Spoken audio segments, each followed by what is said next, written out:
अच्छा, एक चीज़ है, आज मैंने फ़ातिमा को अपने व्लॉग में दिखाया तो ये कोई कंटेंट नहीं था, ये और एक अच्छी व्लॉगिंग लगे जो हर एज ग्रुप के लोग देख सकें। एक बार वो चाय पी रहे थे तो पापा और वो उनके फ्रेंड, तो उन्होंने बोला कि मिश्रा जी चाय फेंक दीजिए, तो पापा। गुड मॉर्निंग फ्रेंड्स, कैसे हैं आप लोग? उम्मीद है अच्छे होंगे और अपनी जगहों पर व्यस्त होंगे। मैं भी बहुत अच्छी हूँ और यहाँ की कड़ाकेदार धूप देख के आपको अंदाज़ा हो ही गया होगा कि यहाँ गर्मी का क्या हाल है। तो बस आज मैं सोच रही थी कि अपने काम की शुरुआत कुछ अच्छे काम से करूं। तो मैं ये पौधे में कुछ हरी पंखुड़ियाँ थी तो मुझे लगा कि शायद इनका जीवन बचाया जा सकता है। तो कल मेरी एक दोस्त आई थी, उसने कहा Geetanjali don't leave them like that, है ना। तो मुझे अच्छा लगा उसका सुझाव। तो उसने मुझे बताया भी कि इनके जो हरी पेटल्स हैं उनको काट करके पानी में डालो तो शायद हम इनकी लाइफ को बचा सकते हैं। हालांकि मेरा बिल्कुल भी इस तरफ से ध्यान नहीं था और मैं इसके लिए सॉरी भी हूँ कि देखो मतलब अगर किसी चीज़ में जीवन है तो उसे बचाने की पूरी उम्मीद होनी चाहिए और उम्मीद पूरा प्रयास भी करना चाहिए। तो ये प्रयास है मेरी तरफ से और इसके लिए मैं अपनी फ्रेंड को सीरियसली बहुत थैंक कहूँगी अगर ये बच जाता है, क्योंकि ये मैंने लिया था 2016 में ये प्लांट और थोड़ा सारे प्लांट्स मेरे टूट गए तो मैं थोड़ी डिसअपॉइंट भी हो गई थी और घर के कामों में इतनी बिजी थी कि मेरा ध्यान भी इधर नहीं गया। तो मैं क्या कर रही थी कि इनकी जो येलो जितनी भी पत्तियां थी उन सबको निकाल के सिर्फ ग्रीन पार्ट को ही ले रही थी। बोलते हैं ना कि एक गंदी मछली सारे तालाब को गंदा कर देती है, तो वही था कि मुझे लगा अगर एक पत्ती पीली रखेंगे या कुछ भी पार्ट जो है इसका येलो रखेंगे तो वो पूरे चीज़ों को ख़राब कर देगा, पूरे प्लांट को ही ख़राब कर देगा। तो मैंने उसका येलो पार्ट पूरी तरह से निकाल दिया था। तो उम्मीद है हो जाए, क्योंकि और क्या होता है कि जब आप किसी चीज़ से डिसअपॉइंट हो जाते हो और वो काम हो जाता है तो उसका मज़ा ही कुछ और होता है। और मैंने इसकी ना ये जो जितनी येलो पत्तियां थी उन्हें भी अच्छे से काट दिया था, जो आधी आधी येलो हो रही थी। बाई चांस देखो इनको बचना था या इनकी किस्मत में ऐसा था कि 1.5-2 महीने हो गए थे तब भी मैंने इन पत्तियों को प्लांट को नहीं फेंका था और तब भी ये हरी थी। तो बोलते हैं ना कि देखो बचा अगर जिसको बचना है तो उसको कैसे भी बचना है। तो 2 महीने बाद भी ये पत्तियां हरी थी और शायद बच जाएं, ऐसा मतलब लग रहा है मुझे।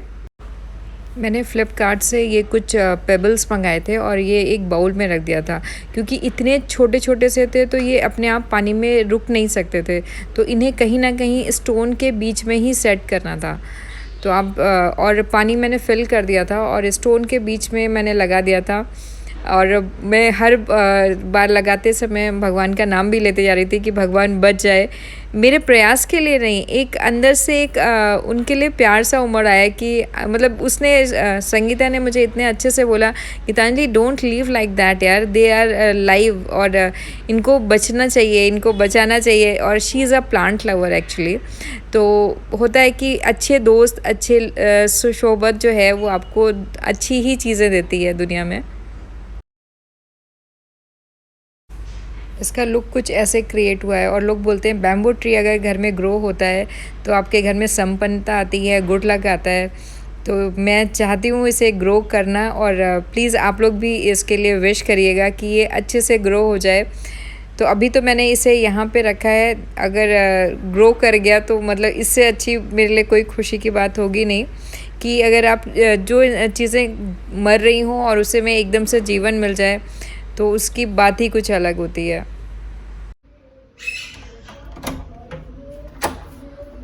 देख कितने हंसते हुए आ रही है फातिमा।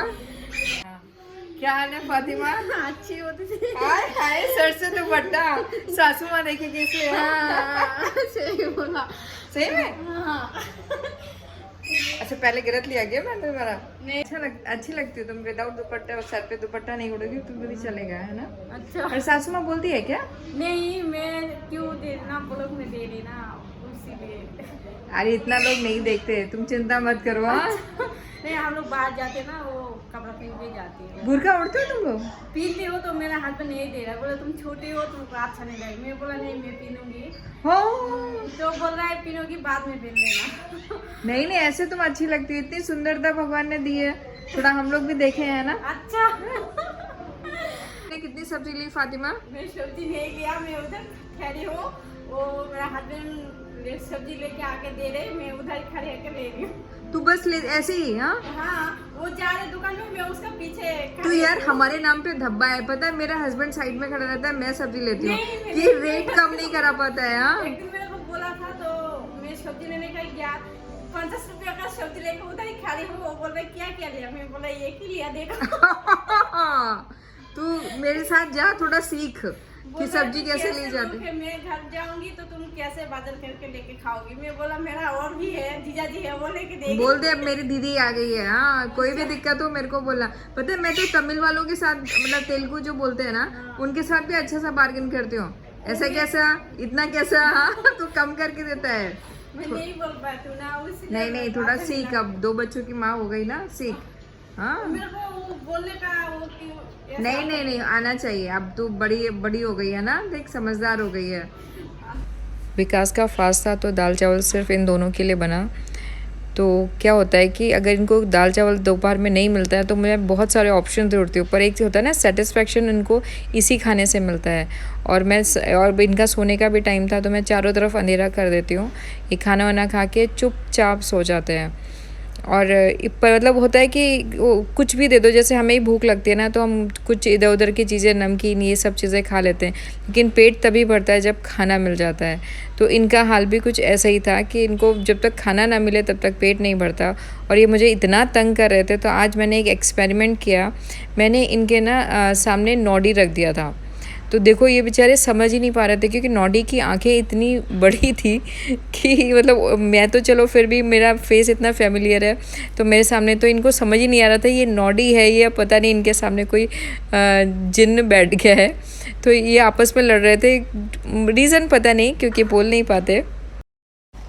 मुझे एक्चुअली पता नहीं था कि विकास फास्ट रखेंगे, तो मैं सारी सब्जियां ले आई थी। तो मुझे लगा कि अभी वेस्ट हो जाएंगी, क्योंकि मैं इतना खाती नहीं हूँ। तो मैंने सारे कैरेट्स और बीन्स जो है ये धो के सुखा दिए थे, और अब इन्हें फ्रोज़न कर दूँगी मैं। और अभी मैं दिखाती हूँ कि मैं ये जो है ये रिवीला का है SPF 50। मैं हमेशा सन ब्लॉक क्रीम यूज़ करती हूँ, दैट इज़ SPF 50। और ये है सीरम जो मैंने कल आपको बताया था, और ये पहले मैंने लगाया था PH वाला, और उसके बाद सीरम लगाया। पहले सन ब्लॉक, फिर PH, फिर सीरम लगाया था। ये मेरा डे केयर रूटीन है। और ये रेटिनॉल मैं लगाती हूँ रात में, रेटिनॉल के साथ नाइट क्रीम मिला करके लगाती हूँ, क्योंकि रेटिनॉल क्या होता है पहले सबको सूट नहीं करता है। तो इसके साथ मैंने क्रीम लगाई थी, क्योंकि ये थोड़ा माइल्ड हो जाता है। और ये मेरा हेयर सीरम है जो लॉरियल का प्रोफेशनल है शायद, है ना, तो मुझे यही सूट करता है। तो और ये तो मैंने आपको दिखाया था। मैंने सोचा अब लाइफ में थोड़ी खुशबू भी आनी चाहिए, तो परफ्यूम लगाना शुरू कर देती हूँ। क्योंकि क्या था, पहले पापा मम्मी बहुत मना करते थे ये सब नहीं लगाना चाहिए। तो बस ऐसी ही है लाइफ, अपने लिए भी अब जीना आना ही चाहिए। पहले क्या होता था, कोई नहीं, ठीक है अकेले के लिए क्या बनाओ, लेकिन अकेले के लिए भी जीना चाहिए। तो आज मेरा बहुत मन था डोसा खाने का, अकेले के लिए ही बनाना था, पर डोसा बनाने में अच्छा कुछ ज़्यादा रॉकेट साइंस नहीं होती है। मैं हर चीज़ में बोलती हूँ rocket science, it means it is not a rocket science. मतलब आप डोसे को, एक होता है ना कि जब लो टेम्परेचर में आप, एक होता है कि तवे को हल्का गर्म कर लीजिए, उसके बाद खटाखट ठंडे तवे में डोसा कभी भी नहीं फैलेगा। आप तवे को थोड़ा गर्म कर लीजिए और उसके बाद आप डोसा फैलाइए तो खटाखट फैलता चला जाएगा। और उसको थोड़ा सा जो आप तवा यूज़ करते हो वो प्लेन सरफेस का होना चाहिए।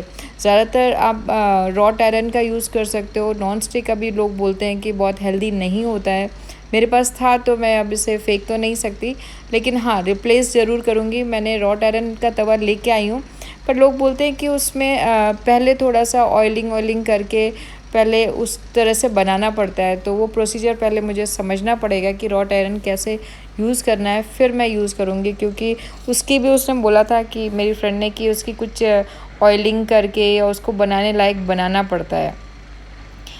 तो इसमें मैं क्या है रिफ़ाइंड ज़्यादा यूज़ नहीं करती हूँ, हल्का तो लगाना ही पड़ेगा क्योंकि वो फिर तवा जो होता है ना वो तवे पे डोसा चिपकता है। तो मैं इसमें हल्का सा रिफाइंड उतना ही लगाऊंगी जिससे कि वो चिपक ना छोड़ दे, साइड कॉर्नर्स मतलब छोड़ने लग जाए। और उसके बाद मैं डालूंगी रिफाइंड। तो मुझे लगता है कि सभी को आता है डोसा बनाना। तो खैर, जब भी आप डोसा बनाते हो तो उसमें आप पहले कॉर्नर से हटाना शुरू करिएगा। बीच से कभी भी कोशिश मत करना कि एकदम से सटाक से, पहले चारों तरफ के कॉर्नर्स, चारों मतलब जो सर्कुलर होता है उसके कॉर्नर्स को छुड़ाइएगा तो बीच अपने आप ही निकल जाएगा। और बना रही थी मैं अपने लिए आज, तो मैंने पूरे मूड से बनाया था कि अपने लिए डोसे में स्टफिंग भी डाली थी मैंने, चीज़ स्लाइस भी डाली थी। यहाँ पे मुझे स्प्रेड चीज़ नहीं मिला था तो वो नहीं डाल पाई, तो मैंने कहा चलो आज ये वाला चीज़ डालूँगी। जब बना ही रहे हैं तो पूरे शौक से खाना चाहिए, अपने आप को क्यों अंडर एस्टिमेट करना, है ना। जैसे दुनिया में बोलते हैं ना कि ठीक है हस्बैंड नहीं खा रहा, बच्चे नहीं खा रहे तो हम क्यों खाएं। भाई हम भी खाएंगे, हमें भी जीने का पूरा हक है। तो आज तो फुल ऑन ऐसा नहीं है, विकास का व्रत था तो मैं उनको जलाने के लिए बना रही थी। मेरा आज मन था खाने का तो मैं अपने लिए भी डोसा इंजॉय करके खा रही थी। अच्छा, एक चीज़ है, आज मैंने फ़ातिमा को अपने व्लॉग में दिखाया तो ये कोई कंटेंट नहीं था। ये क्या था, she is the part of my family और उसका भी इंट्रोडक्शन होना बहुत ज़रूरी है। जैसे कि आप मिठी, रोहन, विकास मुझसे मिल चुके हो, तो next is only Fatima, she comes to my house. और उससे मिलना भी मतलब होता है कि अंदर से खुशी होती है कि she is a part of my family. तो आप इससे भी मिलिए। और बस एक वो था, और अदरवाइज़ ये कोई भी किसी भी तरह का कोई कंटेंट नहीं था कि मुझे दिखाना था। कंटेंट करना हो तो मेरे पास बहुत सारी चीज़ें हैं, बट मैं बहुत सिंपल व्लॉगिंग करती हूँ और वही पसंद करती हूँ, है ना। कि किसी भी तरह का मुझे ताड़ तोड़ नहीं पसंद है, कि सिंपल सोबर एक अच्छी व्लॉगिंग लगे जो हर एज ग्रुप के लोग देख सकें। तो फ्रेंड्स, कल मेरा व्लॉग बन गया था पर मैं एंड नहीं कर पाई थी, और बस मुझे लगा आज मैं एंड करती हूँ। और आज क्या हुआ था, एक भैया का फ़ोन आया, उनसे बात हुई तो पापा का जिक्र हुआ और पापा की बहुत सारी बातें याद आने लगी कि वो भी पापा के स्टूडेंट थे, तो उन्होंने बहुत सारी बातें की। और पापा की जो सबसे मैं हमेशा पापा से जब बात करती थी तो हमेशा पापा से बोलती थी, पापा प्लीज़ स्माइल करो। तो पापा बड़े तेज से ठहाका लगा के हंसते थे। तो पापा की स्माइल का जो एक बहुत बड़ा राज था, पापा के फ्रेंड्स। तो उनमें से एक पापा के फ्रेंड थे जिनसे पापा बहुत खुश रहते थे। खुश इन द सेंस वो इतने हाजिर जवाब थे कि हर एक बात का तुरंत जवाब देते थे। और चाहे वो मतलब मीठा हो चाहे कड़वा हो, पर बोलते थे और दिल के बहुत सच्चे थे। तो पापा हमेशा कहते थे कि जो उनके मन में था वही उनकी ज़बान पे था, दिल के कपटी नहीं थे। तो बस तो वो एक किस्सा बता रहे थे कि एक बार वो चाय पी रहे थे, तो पापा और वो उनके फ्रेंड, तो उन्होंने बोला कि मिश्रा जी चाय फेंक दीजिए। तो पापा ने कहा नहीं, चाय तो अभी ख़त्म नहीं हुई, क्यों फेंक दे। तो बोले कि अरे वो 4 लोग आ रहे हैं, अगर हमने चाय नहीं फेंकी तो उनको भी चाय पिलानी पड़ेगी, तो 2 की जगह 6 खर्चे हो जाएंगे, 6 लोगों को चाय पिलाने का खर्चा हो जाएगा। तो पापा बहुत तेज हंसे। पापा ने कहा कोई बात नहीं, मैं दे दूँगा। तो खैर, इसी के साथ मैं अपने ब्लॉग को एंड करती हूँ। अगर आपको अच्छा लगे तो प्लीज़ लाइक करिए, शेयर करिए और सब्सक्राइब करिए। देखते हैं, इसके लिए दिल से शुक्रिया। Thanks for watching, bye bye.